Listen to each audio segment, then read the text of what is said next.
Well, good afternoon and welcome, everyone. We're going to start the webinar in just a moment to allow everyone to enter into the meeting from the lobby. Give you just a minute here.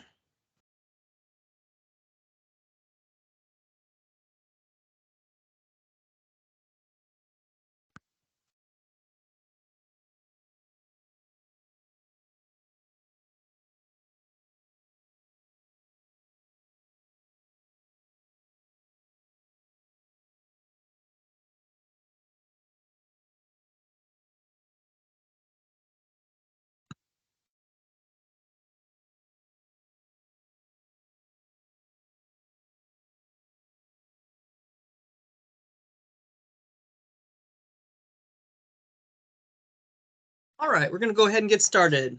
Hello, my name is Chris Rowena, Communications Analyst at Health Workforce Development, and we're very excited that you have joined us here today for the Substance Use Disorder Earn and Learn Grant Program webinar. Before we begin, I'd like to discuss a few housekeeping items with you. Number one, the webinar will be recorded and posted on our website in approximately 7 business days. Number two, the chat option will be open during our Q&A session, which is at the end of this webinar. At that time, feel free to place questions in the chat. And number three, the slide deck is posted on our website and a link can be found in the chat option now. And with that, I am thrilled to introduce our first presenter, Karen Rizel, Deputy Director at Health Workforce Development. Good afternoon.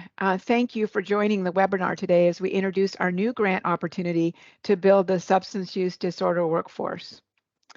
As shown on this slide, HCI's vision is a healthier California where all receive equitable, affordable, and quality health care.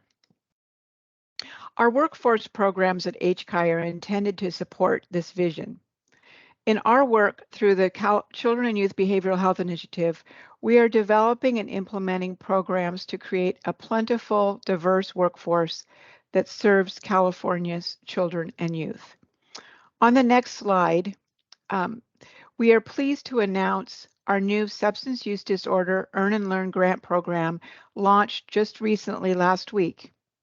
Its purpose is to expand and train the SUD workforce. We recognize that there is a shortage currently, and so this opportunity is meant to expand the numbers that we train in order to increase the number of certified SUD counselors able to serve throughout California.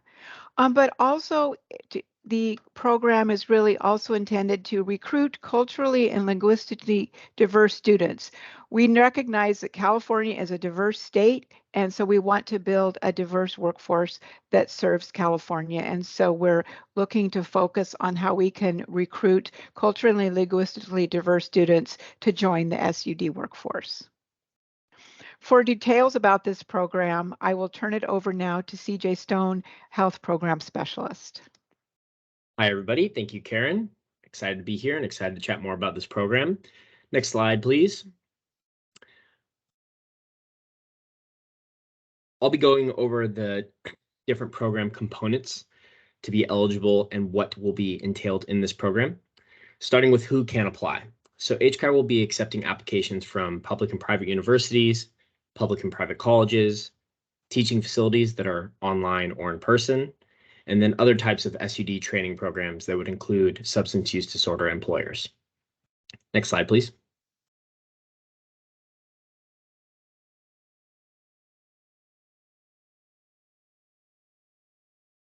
So first, starting with eligibility. So applicants must be able to do the following. They must be able to report the quantitative measures of substance use disorder needs in their region. They also must be able to report on their partners they're working with that are educational institutions and or training organizations. They also must be able to provide oversight of the workforce training that would help provide the substance use disorder certification for the students. They must demonstrate experience training and supporting individuals who work in substance use disorder professions. And then lastly, they must have their Earn and Learn program in place within 12 months from the contract execution date. HCI will be accepting applications from groups of organizations. So a group of organizations that meets the criteria above may apply. and they must have one organization identified as the fiscal sponsor. Next slide, please.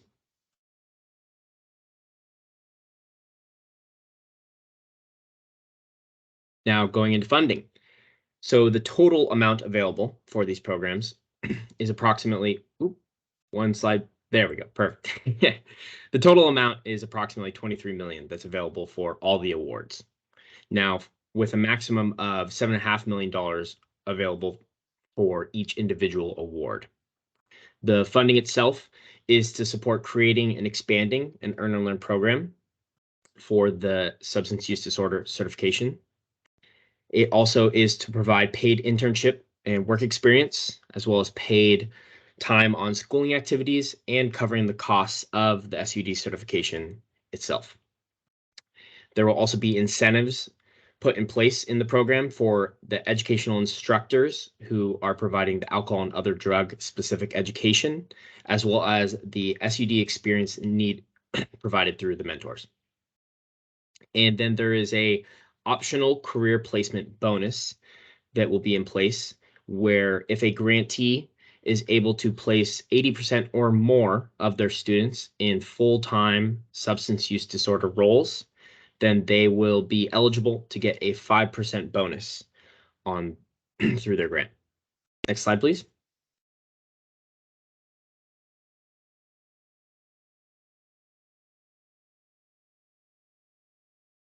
For the awards, so HCI may award full, partial, or no funding to an applicant based on the applicant's success in meeting the selection criteria. And HCI is looking to have a wide geographic coverage through this program. So on top of being selected based on the criteria, they will also be selected based on the geographical coverage across California of their program. Next slide, please.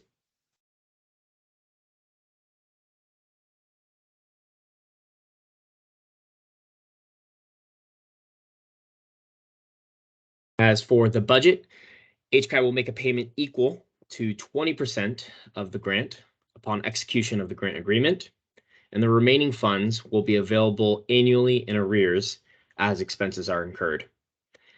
As for the administrative costs, up to 15% of grant funds may be used for the administrative purposes, and then grantees may not use HCI funds to supplant funds the grantee has received from another source for the same purposes. Next slide, please.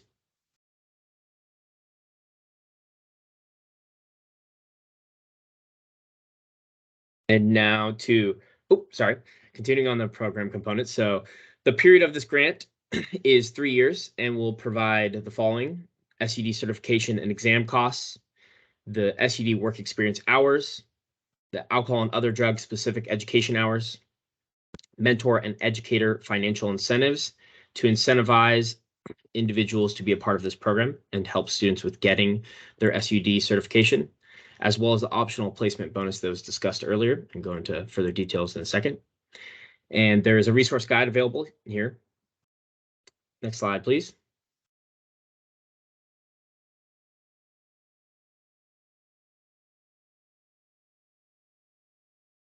So here are the amounts of the program components that were mentioned. So there's the student compensation, which is the paid work experience, paid internship hours, as well as the paid schooling activities, which will be $20,000 per student. Then there are the mentor training incentives that can be up to $10,916 per student. Then the educator incentives, which can be up to $8,145 per student. Then there will be $350 per student to cover the substance use disorder exam and certification fees, as well as the optional placement bonus, which is up to 5% of the total direct costs. And indirect costs or administrative costs shall not exceed 15% of the total direct costs. Next slide, please.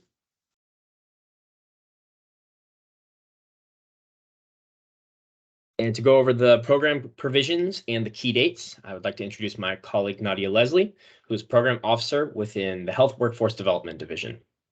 Thanks, CJ.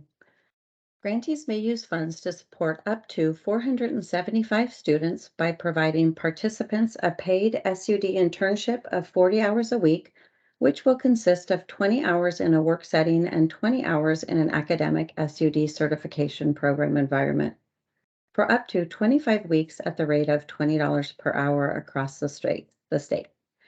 Grantee may choose to participate in the placement component, which comprises of placing students in a paid permanent SUD position after certification. Grantee will be awarded an additional 5% of the direct program cost. Next slide, please.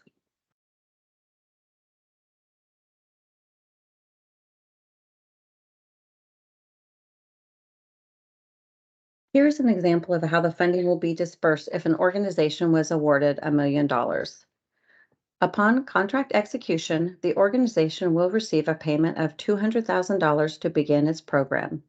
The remainder of their award, $800,000, will be awarded in arrears annually after HCI receives the organization's annual report for services.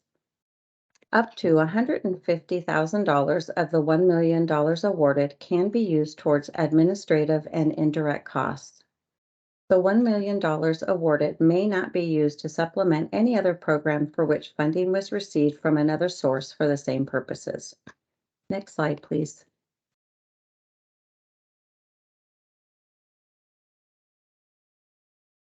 Individual grants must begin in May of fiscal year 2023-24 and/or fiscal year 2024-25.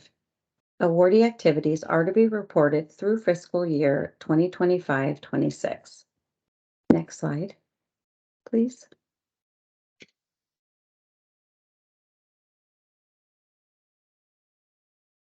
Key dates. The grant application was released in December 1st, 2022, and the grant application submission deadline is January 31st, 2023 at 3 p.m.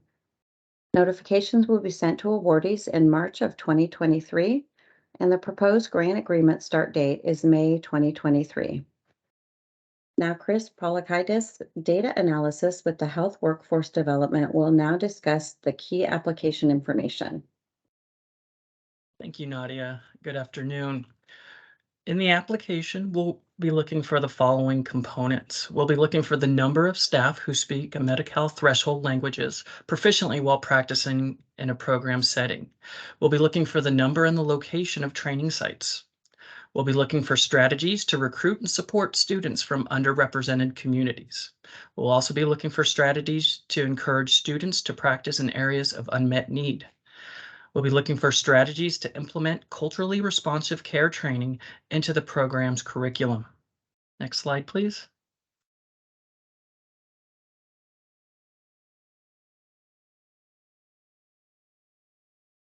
We'll be looking for strategies to train and support children and youth within SUD behavioral health services. We're looking for strategies to ensure that students in your program will receive offers for full-time employment after completing the program and student placement. We're looking for resources for promoting student success. We're looking for strategies for recruiting SUD counselors with lived SUD experience, as well as we'll be looking for the proposed budget. I would like to introduce Dorian Rodriguez, a research data specialist with Health Workforce Development. Thank you, Chris. Good afternoon, everyone. So I'm going to speak a little bit to the scoring criteria, as well as the annual report that you are required to submit. So some of these things you obviously just heard about from Chris, because they are obviously included in the application, but these are specific to the scoring criteria. So your applications will be scored on the number of Medi-Cal threshold languages spoken by staff, and those threshold languages are determined by the Department of Healthcare Services. Additional scoring criteria will focus on SUD prevalence scores where your training sites are located. Also, strategies to train students to support children and youth with SUD behavioral health services. So those will be things such as, encouraging students to serve the age group of 0 to 25, providing incentives for that age group as well. Also, we will be scoring on the resources that you will use to promote student success, as well as strategies to recruit students from underrepresented communities. Next slide, please.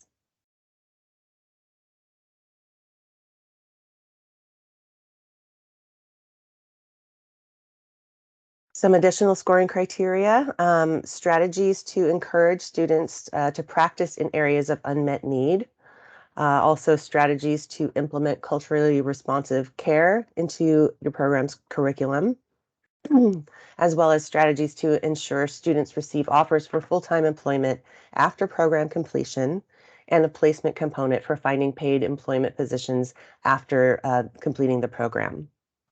And finally, strategies for recruiting SUD counselors with lived experience.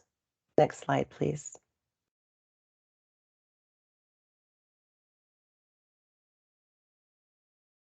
So in terms of the annual reports that you will be required to submit in order to receive ongoing funding, these reports will be due on July 31st after each fiscal year.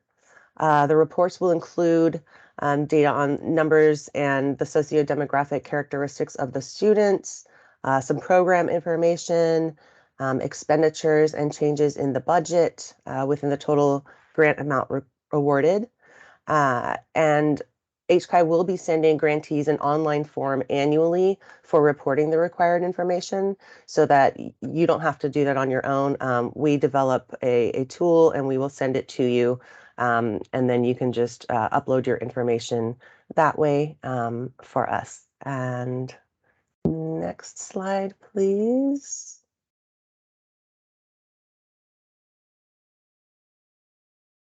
So now I will be handing things back over to my colleague, Chris Rowena, who will introduce the Q&A session. Thank you. All right, thank you to all of our presenters. The team has worked very hard to put this program together, and we're really excited to present it to you today. So we're going to transition to our question and answer session now. Due to the volume of the participants we have today, we're going to take questions through chat only, as opposed to doing the raising hands and enabling audio way of doing it. This is going to make it easier for us to answer as many questions as possible in an orderly fashion to make sure we can get to everybody's questions. The chat option should be open now, and the way this is going to work, I'm going to facilitate the session, read the questions, and then our presenters will answer the questions based on their area of expertise. And we'll do our best to answer all of the questions. So we got our first one right now.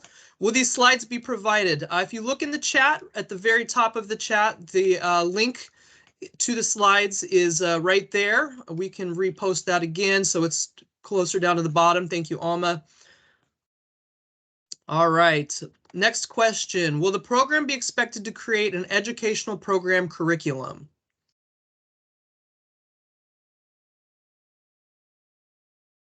I can answer this one, Chris. Okay. So the program expected to create an educational program curriculum. Not necessarily a curriculum. The program is expected to partner with colleges, universities to help provide pair students with organizations that can provide their alcohol and other drug specific education needed to get certified, as well as pair them with substance use disorder employers to get their working experience needed to get certified. So no, they're not expected to create a curriculum, but I guess you could say yes, they're expected to create an educational program. All right, thank you. All right, the next question is, where will the recording be posted? Those will be posted on our website, along in the same place that the presentation is. We'll get that link in there as well for you.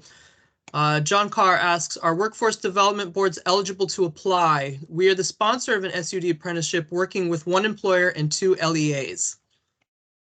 Chris, I can answer that one. Yes, they are eligible to apply. All right, thank you. Eric Rosen asks, hi, I'm contacting you from Kingsview, a CBO that offers SUD services across 12 counties. Given the type of applicants that are eligible, I suspect our role would best fit as an organization that places counselors. Can you connect me with potential primary applicants to explore a partnership for this grant? Just to comment on that, yes, I guess, Eric, we could put you in contact. You also could apply, and an applicant can can also provide the SUD work experience hours. So you could apply. I see you're with Kingsview, so you could apply, and then you could pair your SUD certification students who are registered or working on getting certified, pair them with a community college or college nearby to get their education hours, and then you could provide the work experience hours yourself. You could also partner with other organizations to expand your program further. So. All right, thank you, CJ. Kevin Phillips asks, are students limited to working 20 hours per week?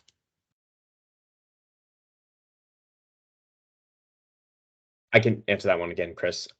Yes, currently the program has it where the paid work limit will be 20 hours. All right, thank you. Allison, thank you for posting the link to that. Rose Perry asks, will you provide eligible colleges, schools to partner with, or do we have to? We do not currently plan on providing that. Right. All right, next question from Jake. Is the 20,000 per student a maximum, or is that the exact amount that needs to be allocated? That is the exact amount. All right. The other, just to expand on that, Jake, the other areas of the budget, as you will see, can be changed or can be changed from the number that those are just up to numbers, but the payment for the student is the exact amount. All right. Any other questions today?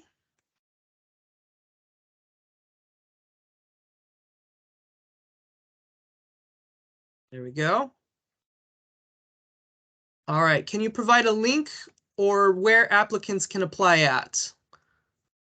Yes, we can put that in the chat as well. It's going to be the same link as above. All right. Jessica asks, hi, we are a CCAPP and, oh, it's moving on me. Sorry. DPTP approved education provider of SUD education for certification. Are we eligible to apply? Yes, Jessica, you are eligible to apply. So you would be expected to, you could then provide the education hours through your own organization, and then you would be expected to pair your students up with employment opportunities to get their work experience hours as well.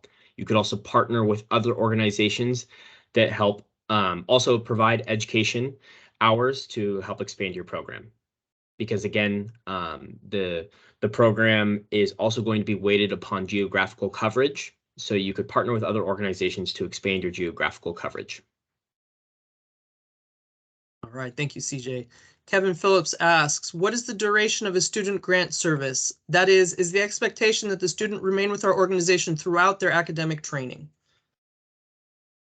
The term would be that they would be getting paid throughout the entire time they're getting their SUD certification.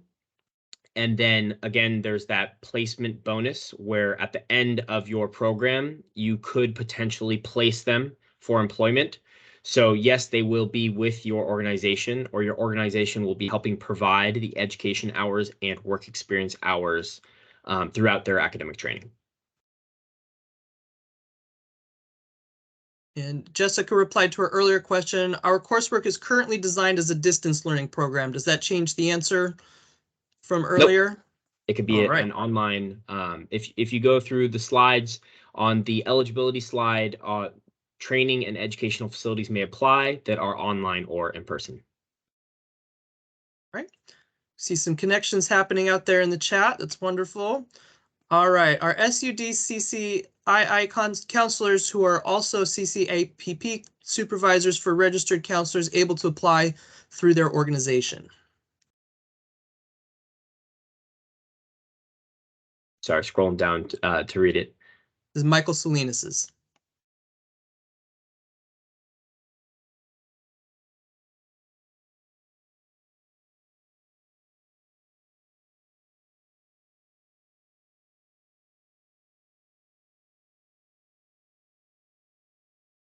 They are, I guess, Michael, I want to clarify your question. Are you asking if an individual can apply for the services or to apply as a grantee? Sorry, a little confused on the question.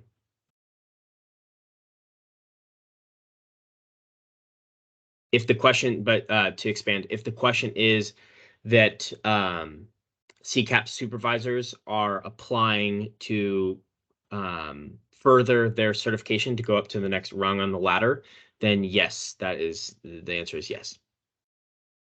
He provides the clarification in the chat, meaning the leadership or certified counselors, ED and COO as a grantee. Yes. All right. Jake asks, do participants have to work 40 hours per week or can they do fewer hours / be part-time?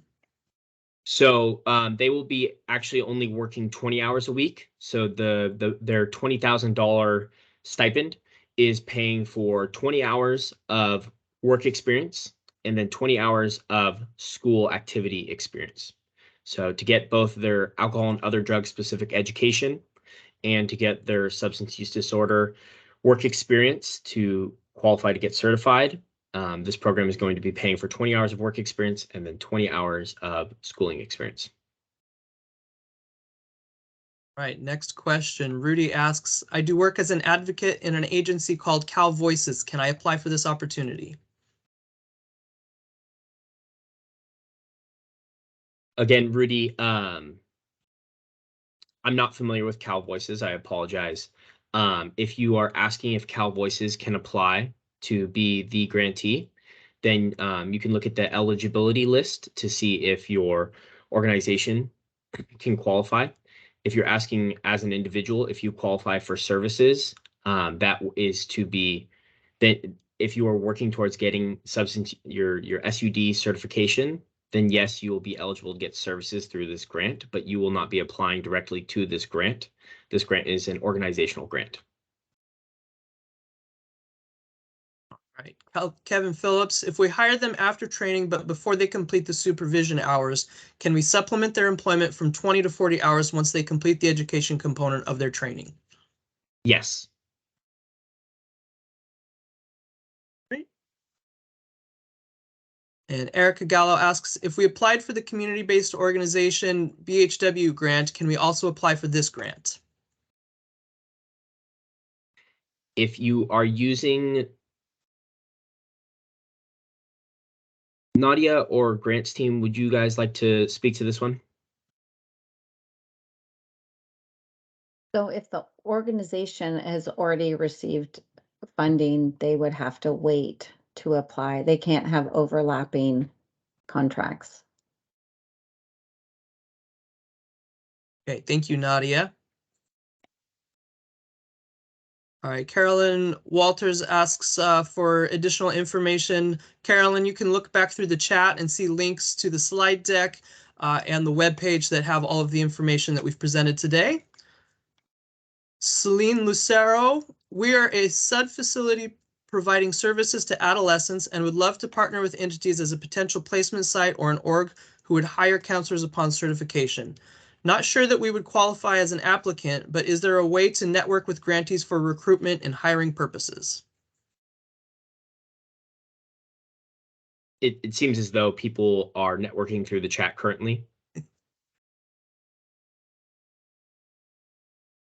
All right, Michael Salinas, does early intervention and prevention programs that do not require licensure by DHCS eligible to apply if management are SUD certified staff? Yes. Right. Any other questions today? These are great questions. The HCI CBO BHW grant is expected to announce funding in February 2023 after the due date for this opportunity. How should providers manage uncertainty regarding potentially overlapping funding?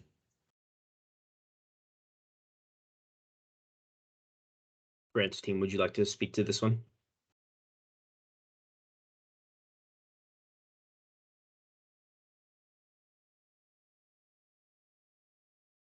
I would assume you really have to just commit to either take a chance, either stay with, if you've already received an award and you have to wait. Yeah, they have to choose one or the other. Hello, this is John Madriz. I'm with the grants management team, one of the section managers. These are two separate programs. We do have a restriction from overlapping service commitments for individuals, but these are organization grants. They both have different different areas of responsibilities and outcomes. So you could apply for both grants, but the individuals that are being supported, one thing you don't want to do is have overlapping service commitments. But I think there's an opportunity there for both organizations to apply. And then what we can do is that when we do have a situation where an organization applies for these two programs, we can look at the program and what it intends to do and see if there's any conflict between the two, and then we can get back to you, when we review the applications that are submitted. All right, thank you, John. And Erica asks, would we be able to separate potential expenses and revenue such that we don't double dip? Would that permit us to apply for both?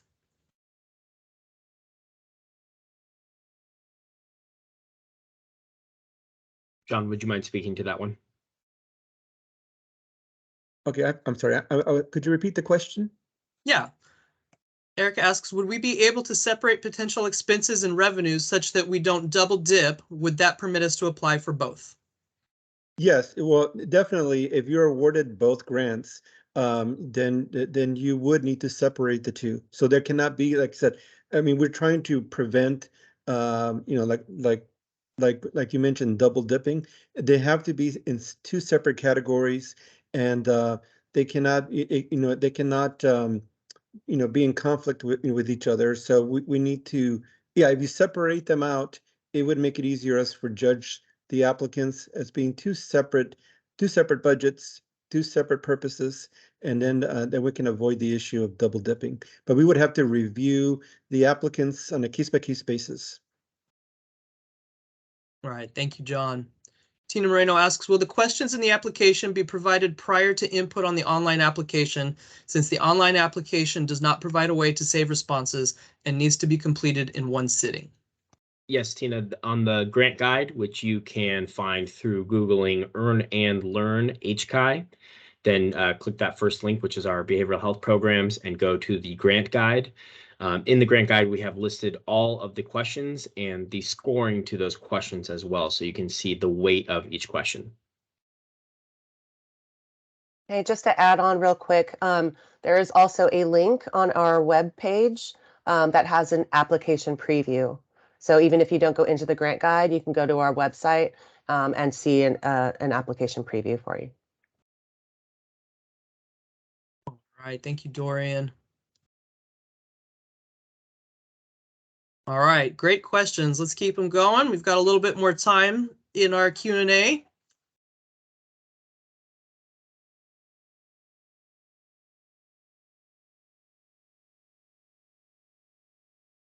This website that is on the front screen. For the grant guide, Alma would. Oh, perfect. There we go. There's the grant guide. Thank you, Dorian.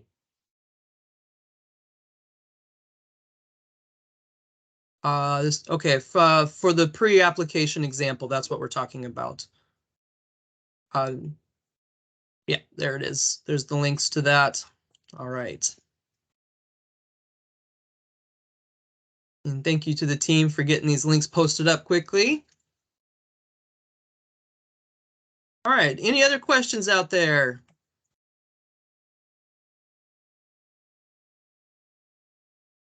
Give you guys one more second to think about. There we go. Can you partner with multiple organizations on multiple applications? France, would you like to speak to that? You can partner with multiple partners on different applications, but depending on if there's going to be any double dipping, you'd only be able to accept it with one partnership, depending on the double dipping issue.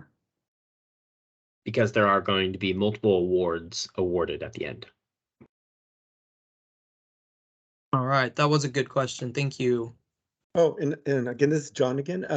And when you do have multiple organizations, one organization would be the fiscal sponsor for the applicant. So the grant is awarded to a single entity. I mean, it could, if it's an organization that, that's incorporated as an alliance, that's different. But if it's somebody that's applying and on behalf of, let's say, multiple CBOs, generally speaking, one CBO is a fiscal sponsor, and the grant is awarded directly to that one organization, who then takes responsibility to ensuring that all the grant agreement commitments are met.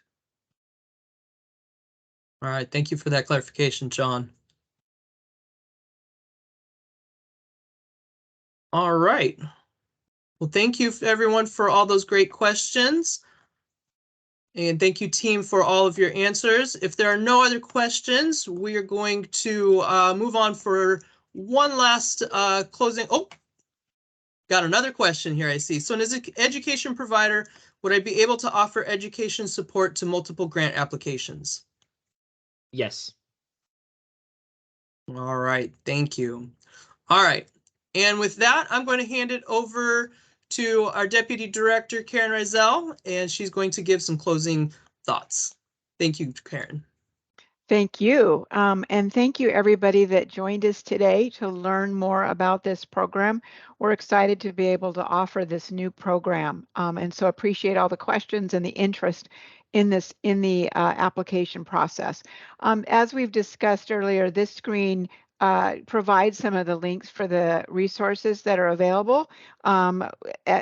We recognize that we have the online application, so we created a PDF version so you can take a look at it and have understanding of all the pieces that are required before you apply. We also have, if you go to where we've listed our link to where the slides are, we also have just other information that's there. And so we encourage you to go to the website to read the grant guide. And you're always welcome to email us with any additional questions. The application closes at the end of January. And so we really look forward to your application. Thank you so much for attending.